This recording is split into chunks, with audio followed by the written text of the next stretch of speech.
Okay, so this is a video on how to make a seamless brim for hats. You could do it for sleeves too, but I've only done it with hats.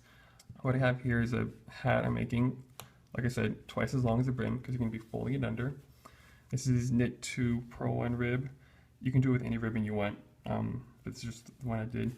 And so this is the end of the brim. In the next row I'm going to do just a straight knit to kind of establish the border between the brim and the rest of the hat. So yeah, like I said, start with twice as long as you want your hat to be, and you're going to be folding in like this and knitting it. So to make sure that you're kind of knitting it straight and not crooked like that, you want to trace down to the bottom to the cast on row to find the same stitch that you're at now. So I'm going to use some string.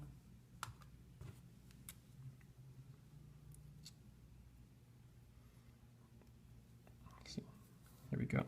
So this is the beginning of the row. Let me get stitch marker. Hope it stays on. So I did a purl 1 knit 2 rib. So the first stitch is a purl, and we're going to want to connect it to the cast on purl stitch down here. So I'm just going to follow it down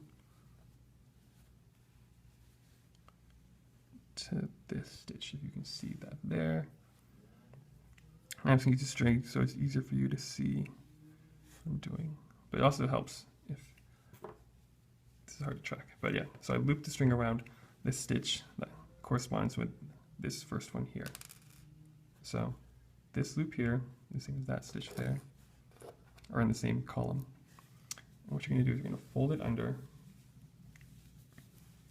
like so, right? So you have it kind of together, and you're going to knit these two together, and then knit the next two together, next two, all the way around until you have that brim.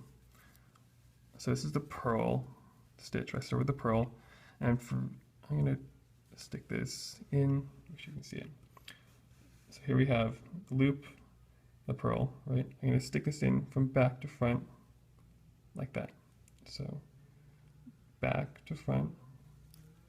I can take out the string, and then let's see. So I'm going to knit these two together because this is the purl, right? So we were doing purl 1 knit 2 rib, and then we're going to knit all the way around. So I'm knitting a purl. I'm going to do that. I usually like to knit through the back loop. It's just kind of a preference thing. You don't have to do that, but for me, that's what I like to do. So I'm going to knit two together through the back loop, like that. See that? Okay. Now once you have that done, the rest is easy because you kind of anchored your spot and make sure everything's aligned. So you just turn to the back, you find the next stitch, right, that you need to do. This is the one you just knit. The next one is a knit because we're doing purl 1 knit 2 rib. And because it's a knit, we're going to put our needle in from front to back. So front to back like that. If it were purl, it'd be back to front, but we're doing front to back like that. Just going to knit two together. Next one, it's another knit.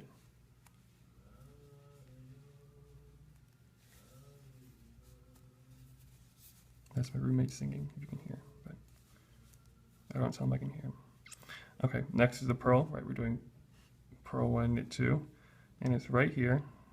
So you can kind of see, just kind of, hold up, if you just take this, fold it over row. The stitches I'm stitching through. Oh, by the way, I did a long tail cast on, and that's why the cast ons look like this. If you did a different kind, it may look kind of different, but I haven't tried it yet. But yeah, this is long tail cast on. So I'm knitting through these loops here, right? This one, right? There should be one for every column, right? Every stitch you have. So I'm knitting these, just if you can't see. But yeah. This is the purl, right? I did purl, knit, knit. This is the purl, so I go back to front, like that, and I knit through back loop. Knit two together through back loop, like that. So the concept's pretty easy, right? I'm going to basically pick up a stitch from the cast on row, and then just knit it together like that. And after a while, it's easy, just kind of follow. Okay, so here I am. I finished going around knitting the cast on row edge right in the very back, folding it up and knitting it together with the rest of it. So you can see here, right, here's the fold, and then connects it back here. And the best part about this is that, so the brim is usually shorter than the actual person's head. So when they wear it, it's supposed to stretch out. And the good thing about this is as it stretches out, so do the stitches on top. A quick note about blocking. So you're gonna have to block this. Clearly, as you can see, this is really kind of poofy, doesn't really stick together. Here's a hat that I made after it's blocked. So you can see, if you kind of pick it up, it actually it feels like just one, kind of one layer, even though it's actually a fold. And so I blocked this by using a wet towel and then this steamer function on an iron to kind of poof some steam on it.